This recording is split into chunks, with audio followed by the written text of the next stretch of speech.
de todos esos asuntos nuestra analista política de la casa ahí, que está en la capital colombiana, en Bogotá, María Lucía Jaimes, a quien le doy los buenos días y la bienvenida. ¿Cómo estás, María Lucía?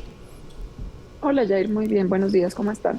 Bien, muchas gracias. Bueno, la U, los liberales y los conservadores, luego de conocerse la votación favorable de la ponencia del proyecto de reforma del sistema de salud, le dijeron a sus congresistas, oigan, recuerdan que tienen que cumplir la ley de bancadas, tienen que votar negativamente este proyecto, si no, se verán sanciones. Esto, ¿cómo ha caído en el mundo político? Ya lo sabemos, lo que se ha desprendido, que el presidente le pidió la renuncia a todo su gabinete ministerial para recomponerlo, lo que supone entonces, o lo que ya él dijo, que se cae la coalición de gobierno. El impacto de esto, María Lucía. Bueno, esto tiene dos escenarios, uno frente a la ciudadanía y uno ante el mundo político. Frente a la ciudadanía tenemos dos puntos de vista: de que el gobierno está siendo impulsivo, de que no está manejando las formas, que no está tratando de sacar adelante las reformas, y si realmente la reforma a la salud era lo suficientemente importante como para reventar esta coalición de gobierno. Y por otra parte está que se está tratando de cumplir a las reformas propuestas a través de los mecanismos por los cuales el gobierno llega a la presidencia. Es decir, si en efecto estos partidos no están de acuerdo con el cambio y accedieron a ser partidos de gobierno, que es una elección que toman los partidos luego de que ganan la presidencia Gustavo Petro, pues tienen que acogerse a ese programa de gobierno que supuestamente están respaldando a ser coalición de gobierno. Es decir, el otro escenario es que el gobierno no se está dejando chantajear para aprobar sus reformas, sino que realmente quieren un cambio estructural, como lo han manifestado el presidente Gustavo Petro. Bien, ahí puede uno decir que la coalición de gobierno que se formó con esos partidos tradicionales y que al principio se veía como una coalición compleja, porque los ideales de uno no necesariamente era con el otro, y se sumaron y hicieron o ayudaron a la victoria de Gustavo Petro en la presidencia de la República. Ahí se está viendo un poco de esa unión que en principio también era visto como un poco forzada. Ahí están los resultados. Exacto, desde el principio se dijo que esa era una coalición que estaba pendiente de un hilo y que era un tema netamente utilitario para que justamente los partidos tradicionales tuvieran alguna representación en el gobierno, pero no comulgaban de cierta forma con todas las reformas y con todos los postulados de este gobierno del cambio. Ha sido muy radical. Ha sido muy radical esa postura de los partidos de la U, conservador y liberal, de decirle tajantemente desde antes no a esa reforma y no esperar los debates del articulado para entonces incluir ahí y debatir en el seno del Congreso de la República ese articulado para armonizarlo de acuerdo a sus visiones también de país. Exacto, y además recordemos que hace una semana, cuando se estaba empezando a discutir la ponencia y cuál iba a ser el articulado de la ponencia, también se le pide la renuncia protocolaria a los viceministerios que estaban en representación de estas carteras. No sucede nada, se supone que se llega a unos acuerdos y ya nuevamente en el momento de votar el articulado se rompe y se le da la directriz a sus congresistas de que tienen que votar negativo. Ahí ya, pues como el presidente lo dijo, no están cumpliendo con su trabajo, tengo que tomar acciones para resolver este tema. Y creo que va más allá de un tema netamente de ideales, sino que justamente no se han visto lo suficientemente representados como en otros gobiernos que sucedía lo mismo. Esta no es la primera vez que un presidente le pide la renuncia protocolaria a sus ministros o a sus viceministros porque las cosas no están funcionando en el Congreso.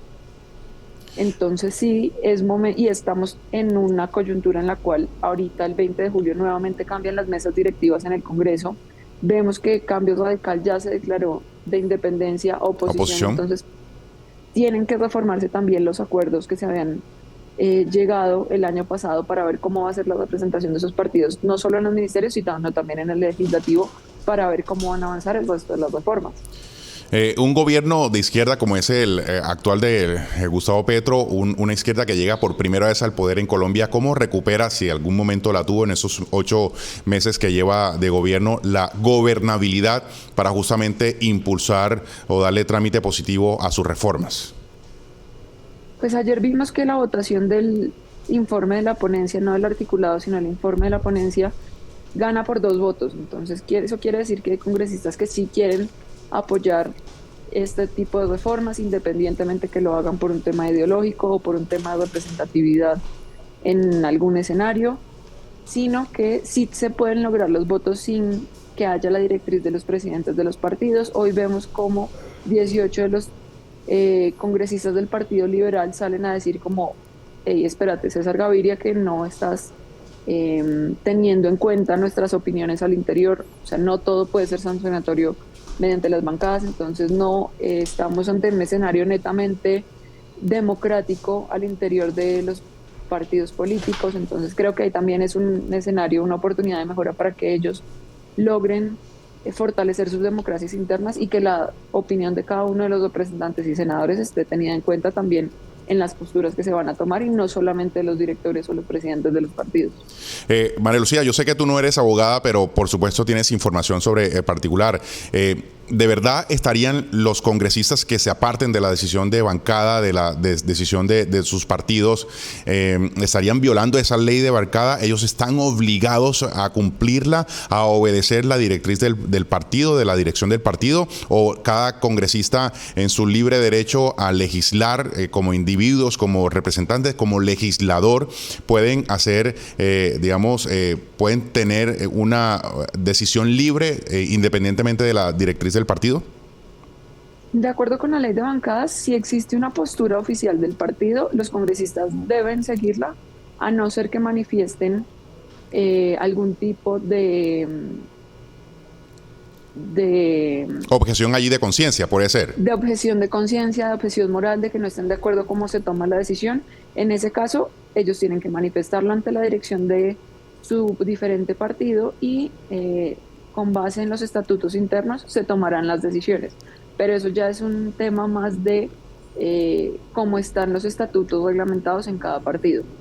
Pero no necesariamente estarían incumpliendo si logran tener una razón válida o alguna objeción de carácter moral o ético que les impida apartarse de la decisión del partido. María Lucía, bueno, hoy me imagino yo que el presidente Petro debe estar allí con sus más cercanos funcionarios de confianza, tratando de armar como el ajedrez de lo que podría llegar a ser su gabinete, que indiscutiblemente va a tener que hacer cambios. Y la pregunta es, ¿qué es lo que le convendría? Unos cambios dirigidos donde incluya a esos partidos tradicionales con los que inicialmente había hecho coalición de gobierno, o tiene que apartarse de ellos definitivamente y no aceptar, digamos, esta presión que ha ejercido a través de esos comunicados en las últimas horas de sus partidos? Creo que justamente ese es el gran dilema que te planteaba al principio de la entrevista, y es que también tiene que enfrentarse frente a su electorado. Eso quiere decir que si él llega a reemplazar a algunas carteras que tienen representatividad de unos partidos por otra vez esos mismos partidos, así cambia la persona, va a entenderse ante la opinión pública que cede ante el chantaje, mientras que si los cambia por personas de su círculo cercano, de los partidos que actualmente lo acompañan, puede decirse como no, realmente estamos cambiando de ministerios porque queremos es creer en la continuidad del proceso, y él ya lo anuncia diciendo la coalición se rompe. Entonces sería una contradicción frente al mismo pronunciamiento que hizo anoche. Ahora, ¿qué le conviene más al país? Eso es lo que tendremos que entrar a determinar con base en la decisión que él tome.